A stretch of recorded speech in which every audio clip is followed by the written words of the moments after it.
Donald Trump was absolutely showered with booze at MSG last night. And it was glorious. I mean, they were booing him in the park. You gotta see this. Despite Donald Trump's best efforts, America is not North Korea yet. I mean, I'm sure that whenever Stephen Miller is not up to necromancy, he's spending his time writing a law against it. But for now, it is still legal to boo an American president.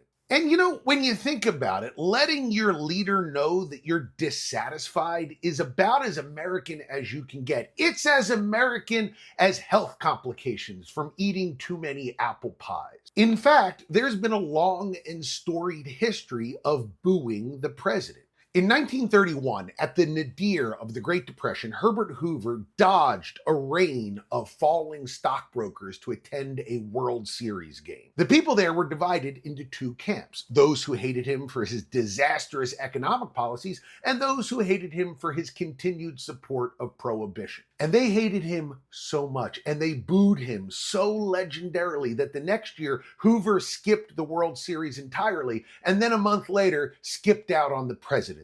Then, in 1951, America was upset about a war that we couldn't call a war for political reasons. Now, the Korean conflict gave us two things. One, 11 seasons of MASH, which, thank you for that, and two, a deeply divided country. In April of that year, Harry Truman decided to go see a baseball game as well. And just a few days before that, he had fired the very popular Douglas MacArthur, and people were not happy. He was polling at 22%.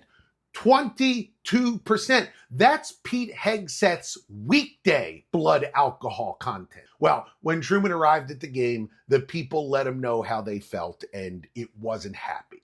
Lyndon B. Johnson was another man who was dogged by a very unpopular war, and he was very famously followed around pretty much everywhere he went in the late 60s by people shouting this at him. Turns out that if you send people's friends and families to go off and fight in a war and you can't really explain why, people tend to get upset about that. Here's another example. In 2008, George W. Bush, who, thanks to Donald Trump, is somehow astoundingly only the second dumbest Republican president of all time, went to throw out the opening pitch at the Nationals' home opener. He was already knee-deep in another unpopular war in the Middle East, and the country was already starting to get the sense of the oncoming economic crisis, kind of like how a periodontist feels when Eric walks into the building. The President of the United States.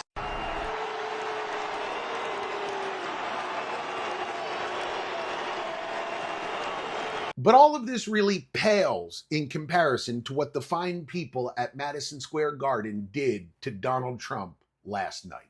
Let's get into it. By the way, my name's Jay Black. I'm a comedian. I do 2 videos about news and politics every single day. If you like what you're seeing, please consider subscribing. First, I want to say this as a Sixers fan. Today, and only today, we are united. Tomorrow, we are enemies again.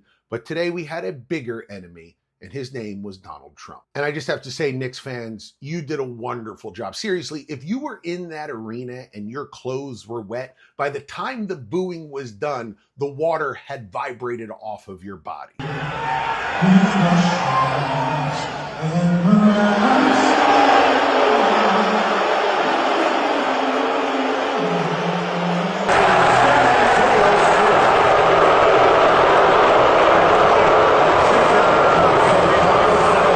And it wasn't just at the stadium. The people who usually watch the game outside at MSG, who were displaced when President me decided that he was going to attend the game and they couldn't be there because of security, well, they were watching from Bryant Park, and this is how they reacted when they saw Donald Trump.